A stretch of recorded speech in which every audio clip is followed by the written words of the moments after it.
government policies for Australia where they forcibly removed Indigenous children from their biological families, parents and grandparents and placed them into missions, and a few of those kids were also put on boats and placed in other countries where they were raised by other people of different cultures. And so what does National Sorry Day mean for you personally?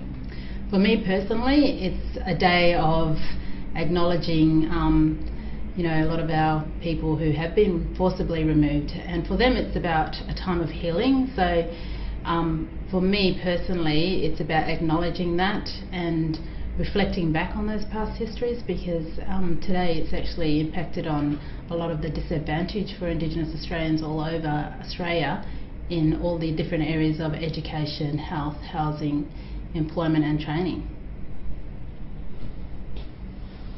And in terms of impact from your family, has there been anything for you that you want to share? Yes, my mother was forcibly removed under those government policies and taken away from my grandmother along with her siblings. They never really understood why they were forcibly removed. All they did was know that they were part of the stolen generation when that came about from the Bringing Them Home report.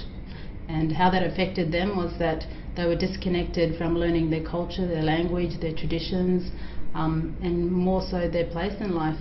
So it impacted on their ability to function in the world, and then that obviously flows down to intergenerational trauma. Thank you for sharing that. What do you think it can mean for all Australians? What it means for all Australians is just a time of reflection, acknowledgement and healing for all, and recognising that Indigenous children were forcibly removed and that their parents didn't voluntarily give them up for whatever those reasons were and what they thought it was, because it's here today, it's living in us in the present with what we're doing to try and help close that gap. And so in terms of National Reconciliation Week, can you tell us more about that?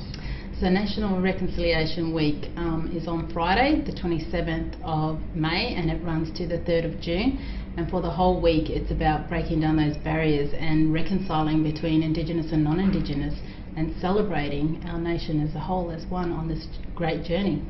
And how is Chandler McLeod contributing to that? So Chandler McLeod actually plays a really critical, important role with placing Indigenous people into employment. So for us it's about creating that social change, and it starts with being able to provide those opportunities for a lot of our Indigenous candidates with being placed with clients who are requesting them. So for them it's about being able to have those opportunities and make different decisions based upon being employed, where they can create a lot of social change for the future generations coming behind them. Fantastic. Thank you so much for your time and for sharing your stories.